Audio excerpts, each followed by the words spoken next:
What does $2.2 million get you in a house these days? Well, they spent over $50,000 just on the staircase. Oh, wow. Top of the line hardware, sleek finishings, plenty of space, and behind a door in the finished basement. And this is the safe room. So even though this looks like a regular room, it's not a regular room. It's not a regular room. Reinforced ceiling, walls, steel door. Wow.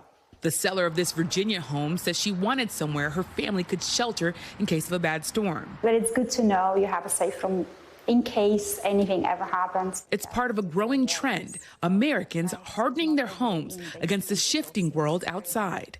You gotta be reasonable. You don't prepare for apocalypse or anything like that. But for some investing in bunkers, the apocalypse is exactly what they're worried about. And there's just bunkers as far as the eye can see, but every single one of them is sold. Ron Hubbard is in the bunker business, and he says business is booming. We have a waiting line that's anywhere from 3 months to a year out. He says a good portion of his clients are planning to ride out extinction-level events, like a super deadly pandemic, all-out nuclear war, or societal collapse. Scenarios clearly top of mind and explored in recent hit shows like Amazon's Fallout. Well, there hasn't been a nuclear incident, has there? Hulu's Paradise, HBO's The Last of Us, and more. Hubbard's company, Atlas Survival Shelters, offers everything from small concrete shelters You have a hatch up there, you go down a ladder. to sprawling underground bunkers designed with long-term comfort in mind. No one said that being in a bomb shelter, that you had to feel like you're in a Colombian jail cell. The price of peace of mind?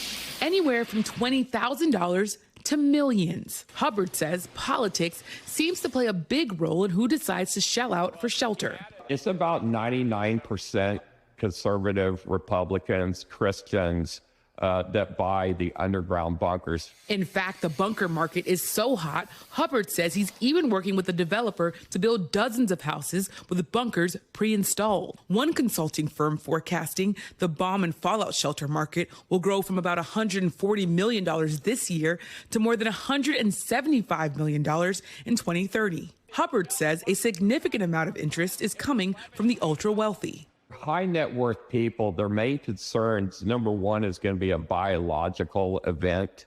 Number two is going to be civil unrest. And number three is going to be nuclear fallout. And it's exactly in that order. Experts are skeptical the trend will have an impact. They say it's one thing to survive day one, but what about day 100? Day 100 is a day you're probably not even making it to, I'm sorry to say. Doug Rushkoff, author of Survival of the Richest, Escape Fantasies of the Tech Billionaires, is not optimistic. Day 100 in your bunker is the day you find out that you're not making it to day 200 because there's been a meltdown of 3 nuclear power plants within 100 miles of your location. Hubbard has a different take.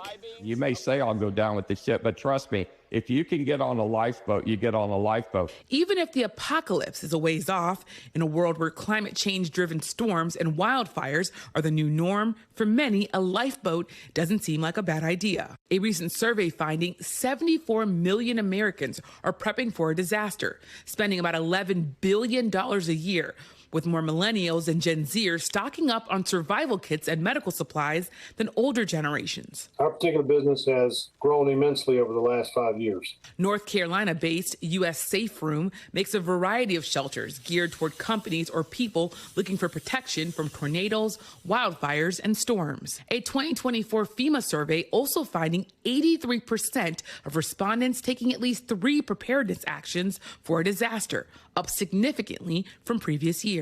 But there's prepping and then there's bunkering. And Rushkoff maintains surviving long-term is more about community than confinement. It really takes a lot of people to survive. Humanity's best chance for survival may not be in rising from the ashes, but preventing the fire in the first place.